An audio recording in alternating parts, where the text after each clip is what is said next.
والصلاة والسلام على سيد الأنبياء والمرسلين محمد وآله وأصحابه أجمعين. أما بعد، باب تحريم الظلم والأمر برد المظالم. قال الله تعالى: ما للظالمين من حميم ولا شفيع يطاع. وعن جابر رضي الله عنه أن رسول الله صلى الله عليه وسلم قال: اتقوا الظلم فإن الظلم ظلمات يوم القيامة، واتقوا الشح فإن الشح أهلك من كان قبلكم، حملهم على أن سفكوا دماءهم واستحلوا محارمهم. رواہ مسلم. یہ جو عنوان ہے آج کا، ظلم کے حرام ہونے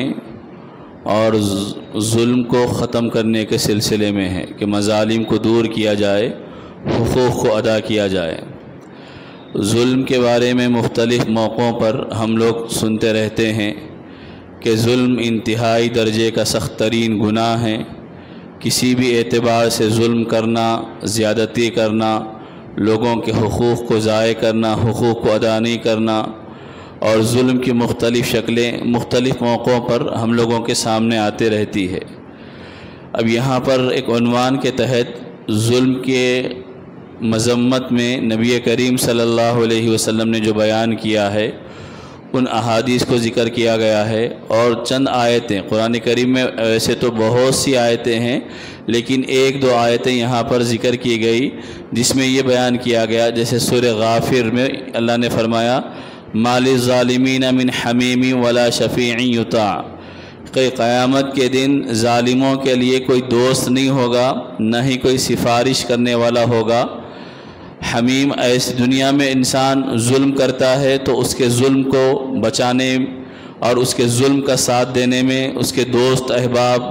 اور اس کے تعلق والے ہوتے ہیں جو ظالم کو بچا لیتے ہیں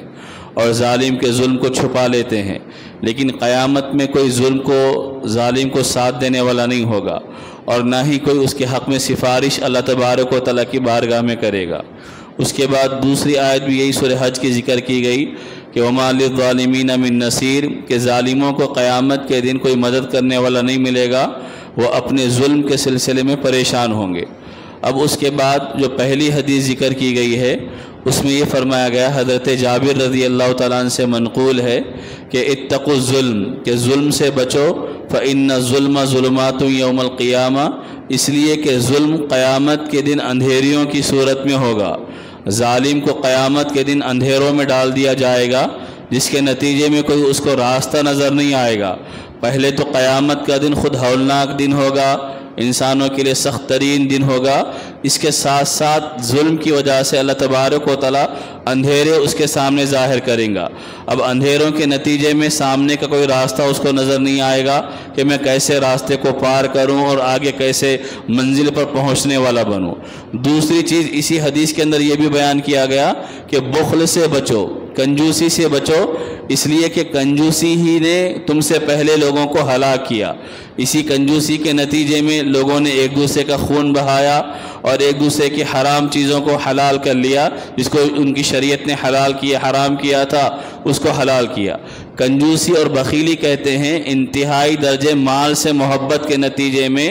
مال کو جو خرچ کرنے کا حق ہے اس کو خرچ کرنے سے آدمی بچ جائے، اپنے مال کو خرچ نہ کرے. اور کنجوسی بخیلی پیدا اسی وقت ہوتی ہے جب انسان کے دل میں مال کی بے پناہ محبت پیدا ہو جاتی ہے. اب اسی مال کی محبت کے نتیجے میں وہ آدمی اپنے جو حقوق ادا کرنا ہے ان حقوق کو بھی ادا نہیں کرتا. ماں باپ پہ خرچ کرنا ہے، ماں باپ پہ نہیں خرچ کرتا. بھائی بہنوں پہ خرچ کرنا ہے، بھائی بہنوں پہ نہیں خرچ کرتا. بیوی بچوں پہ خرچ کرنا ہے صحیح انداز میں، اس پہ خرچ نہیں کرتا. غریبوں کا حق ادا کرنا ہے، اس کو ادا کرنے کے لیے تیار نہیں ہوتا. کوئی پریشان آ جائے اس کی پریشانی کو دور کرنے کے لیے تیار نہیں ہوتا، اس وجہ سے کہ اس کے ذہن میں یہ رہتا ہے کہ میرا مال کہیں ختم نہ ہو جائے. وہ اس درجے بخیلی میں مبتلا ہوتا ہے، اور اسی کے نتیجے میں اپنے مال کو بچانے کے لیے آدمی ایک دوسرے کو مارنے، مرنے، قتل کرنے کے لیے بھی تیار ہو جاتا ہے. دنیا میں کتنے قتل کے واقعات اور مرڈر کے کیسز ہمارے سامنے آتے ہیں،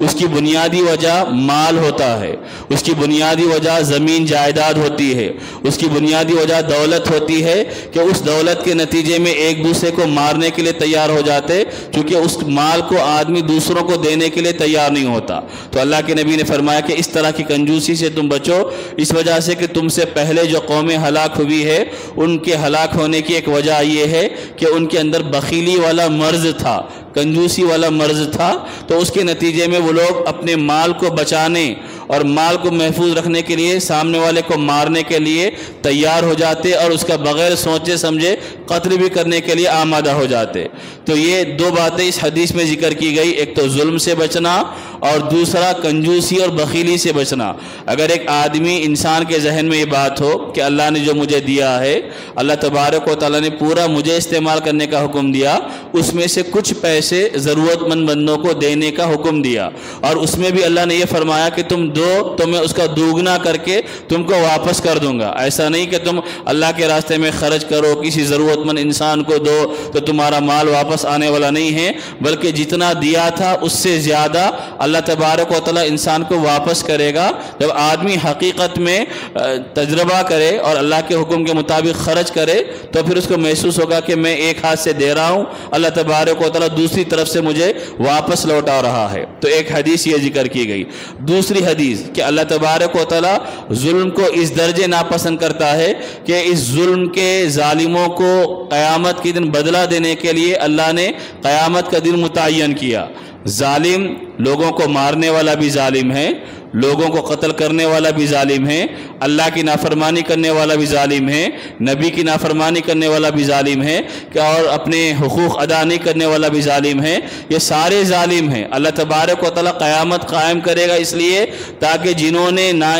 ظلم و زیادتی کی تھی ان کے درمیان عدل و انصاف کا معاملہ کیا جائے، اور اللہ کا عدل اتنا بہترین عدل ہوگا کہ حدیث میں اللہ کے نبی نے فرمایا کہ قیامت کے دن اللہ تبارک و تعالیٰ انصاف کو قائم کرنے کے لیے دو بکریوں کو کھڑا کرے گا۔ ایک بکری جس کی دنیا میں سینگ تھی، اس بکری نے بے سینگ کی بکری کو مارا اور اس کے اوپر ظلم کیا، تو اللہ تبارک و تعالیٰ ان کے درمیان بھی انصاف کرے گا۔ چنانچہ قیامت کے دن جس بکری کو دنیا میں سینگ تھے اس کے سینگ نکال دیے جائیں گے، اور جس کے سینگ نہیں تھے ان کو سینگ دی جائیں گی، اور سینگ والی بکری کے اوپر ظلم جس نے کیا تھا وہاں پر اللہ تبارک و تعالیٰ ان کو آپس میں بدلہ دلائے گا۔ جبکہ جانور یہ احکام کے مکلف نہیں ہیں، جانور جو کچھ کام کرتے ہیں اس کی بنیاد پر قیامت کے دن ان کے اوپر جزا سزا نہیں ہے، لیکن اللہ نے انصاف کو بتانے کے لیے بتایا کہ جب جانوروں میں بھی آپس میں معمولی درجے کا ظلم ہوگا تو اللہ اس ظلم کو معاف نہیں کرے گا۔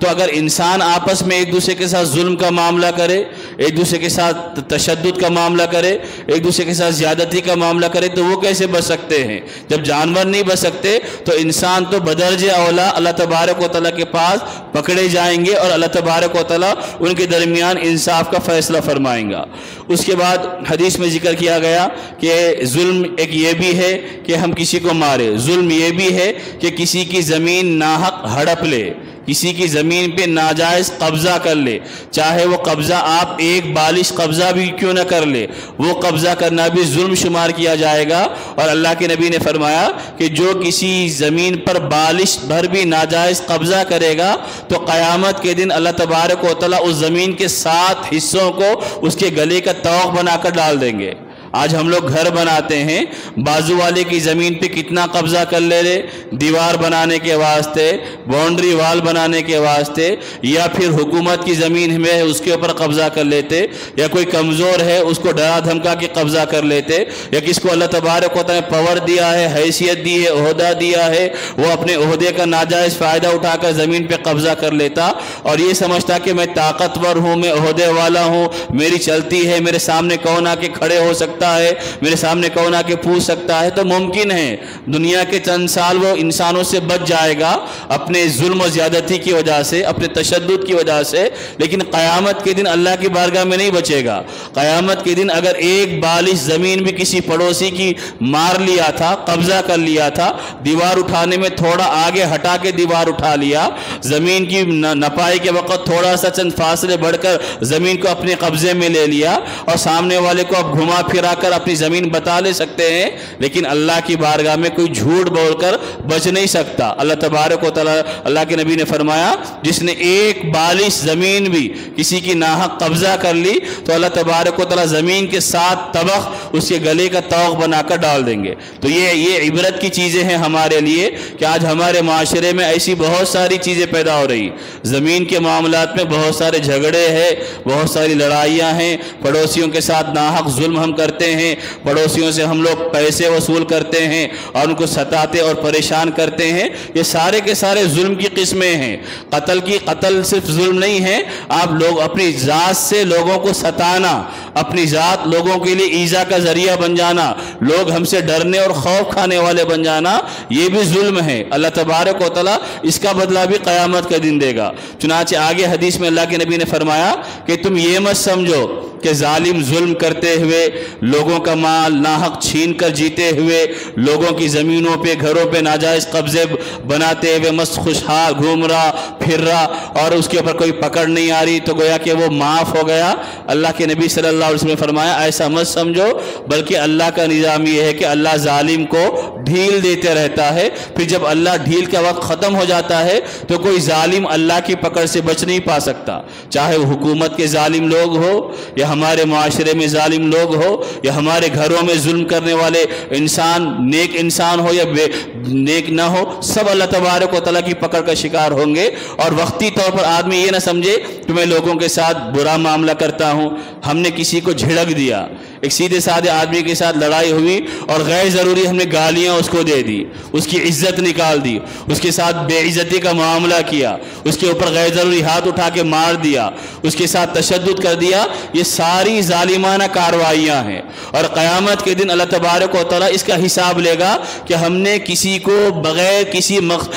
کسی وجہ سے گالی کیوں دی، بغیر کسی وجہ سے ہم نے کسی کو کیوں مارا، بغیر کسی وجہ سے ہم نے کسی کے پیسے کیوں چھینے۔ اللہ تبارک و تعالیٰ ان ساری چیزوں کو پکڑے گا۔ اگر آج کی دنیا میں ہم کو ظلم کرتی ہوئی حکومتیں دکھائی دے رہی ہے اور یہ نظر آ رہا کہ پورے لوگ اس ظلم کو مٹانا چاہ رہے، لیکن ظالم ہے کہ اپنے حکومت پر برقرار ہے اور اپنی چیزوں پہ برقرار ہے، تو کوئی ان کی گرفت نہیں ہوگی کیا یہی ہمیشہ حکومت کرنے والے ہیں، یہی ہمیشہ نظام سلطنت چلانے والے ہیں؟ ایسا نہیں ہے۔ یہ جتنا بھی ظلم کر لے، ظلم کا ایک دن انتہا ہے، ظلم کا ایک دن ختم ہونے والا ہے۔ اللہ تبارک و تعالیٰ ظلم کو بھی ختم کرے گا، ظالموں کو بھی ختم کرے گا۔ ان سے پہلے بڑے بڑے ظالم دنیا میں آئے جن کو بہت زیادہ تکبر و گھمنڈ تھا، اللہ تبارک و تعالیٰ نے ان کے تکبر کو، گھمنڈ کو خاک میں ملایا، ان کے وجود کو ختم کیا اور عبرت کا نشان اللہ نے بنا کر رکھا کہ ظالموں کے ساتھ اللہ کا یہ برتاؤ ہوتا ہے۔ تو اگر آج بھی ظلم ہوتا ہوا انسانوں کو دکھائی دے رہا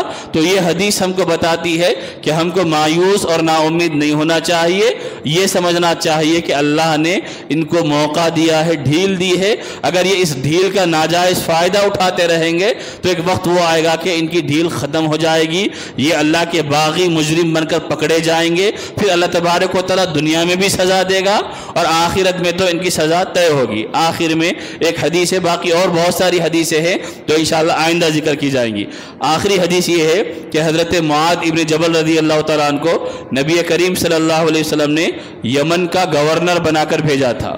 اور یمن کے گورنر بنا کر بھیجے جانے کے وقت، جس وقت وہ مدینے سے روانہ ہو رہے تھے یمن کے لیے، نبی کریم صلی اللہ علیہ وسلم نے ان کو بہت ساری باتوں کی نصیحت کی تھی۔ ان میں سے ایک نصیحت یہاں پر ذکر کی گئی۔ مختلف نصیحتیں نبی کریم صلی اللہ علیہ وسلم نے اس وقت حضرت معاذ ابن جبل رضی اللہ عنہ سے فرمائی تھی۔ ایک نصیحت یہ فرمائی تھی کہ تم جس علاقے میں جا رہے ہو وہاں پر رہنے والے اہل کتاب ہے، یعنی یہود و نصارہ وہاں پر رہتے ہیں۔ تم وہاں پر جانے کے بعد پہلا کام یہ کرنا کہ ان کے سامنے دین کی دعوت پیش کرنا۔ اگر وہ دین کی دعوت کو قبول کر لے،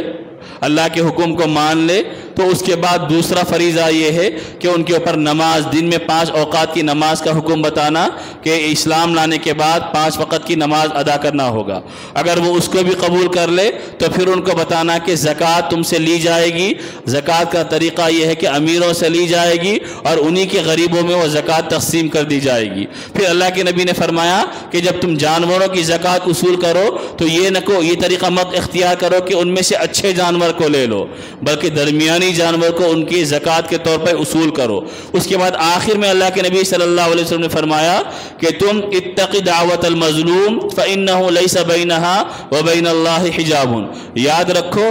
مظلوم کی بد دعا سے بچنا، اس لیے کہ مظلوم کی بد دعا اور اللہ کے درمیان کوئی چیز آڑ نہیں ہوتی۔ مظلوم اگر ظالم کے حق میں بد دعا دے تو سیدھا اللہ کی بارگاہ میں پہنچ جاتی ہے اور اللہ قبول کر لیتا ہے، چونکہ ان کو ان کی حیثیت ایک حاکم گورنر کی حیثیت تھی، تو اس موقع پر تو اس کی خاص ضرورت پیش آتی ہے کہ ان کے ماتحت بہت ساری پبلک رہے گی، عوام رہے گی، سب کے حقوق ادا کرنا پڑے گا۔ اگر حقوق ادا نہیں کریں گے تو وہ ظالم بن جائیں گے، اور جس کا حق نہیں دیا گیا وہ مظلوم بنے گا۔ وہ مظلوم ظالم کے حق میں اگر آنسو بہا دے، اللہ کی بارگاہ میں ہاتھ اٹھا دے تو اس کا بیڑا غرق ہو جائے گا۔ میرے بزرگوں، میرے بھائیوں، آج ظلم کرنے والوں کے خلاف کتنے مظلوموں نے اللہ کی بارگاہ میں بد دعا دی ہوں گی، آنسو بہائے ہوں گے، اللہ کے سامنے روئے ہوں گے، تو ان کے آنسو رائے گا جانے والے نہیں ہیں، ان کی آہیں بیکار جانے والے نہیں ہیں۔ اللہ ایک نہ ایک دن ظالموں کے لیے مظلوموں کی بد دعاؤں کو قبول کر کے ان کو ختم کرتا ہے۔ تو مظلوم کی بد دعا سے بچنا یہ انتہائی اہم ترین چیز ہے جو اللہ کے نبی صلی اللہ علیہ وسلم نے اس وقت حضرت معاذ رضی اللہ عنہ سے بیان فرمائی۔ تو خلاصہ یہ ہے کہ ظلم انسانوں پہ حرام ہے۔ ظلم، حاکموں کا ظلم، حکمرانوں کا ظلم الگ ہے، انسانوں کا ظلم الگ ہے، گھر میں ظلم الگ ہے، ماتحتوں کے ساتھ ظلم الگ ہے۔ ہر آدمی یہ سوچے کہ میری ذات سے کسی کے اوپر زیادتی نہ ہو، میں لوگوں کے لیے محبت کا ذریعہ بنوں، میں لوگوں کے لیے سلامتی کا ذریعہ بنوں، میں لوگوں کے حق کو ادا کرنے والا بنوں، میں لوگوں کے حق کو چھیننے والا نہ بنوں، چاہے وہ زمین کا حق ہو، مال کا حق ہو، گھر کا حق ہو، رشتے کا حق ہو، اولاد کا حق ہو، ہر حق جو اللہ نے دیا ہے اس حق کو ادا کرنے والے بنے۔ نہیں کریں گے تو ہم اپنی ذات میں ظالم بنیں گے، جس کے نتیجے میں دنیا میں بھی وبال آئے گا اور آخرت پہ بھی مواخذہ ہوگا۔ اللہ تبارک و تعالی صحیح علم و عمل کی توفیق عطا فرمائے۔ سبحان اللہ بحمدہ، سبحانک اللہم وبحمدک، ونشہد ان لا الہ الا انت، ونستغفرک ونتوب الیک۔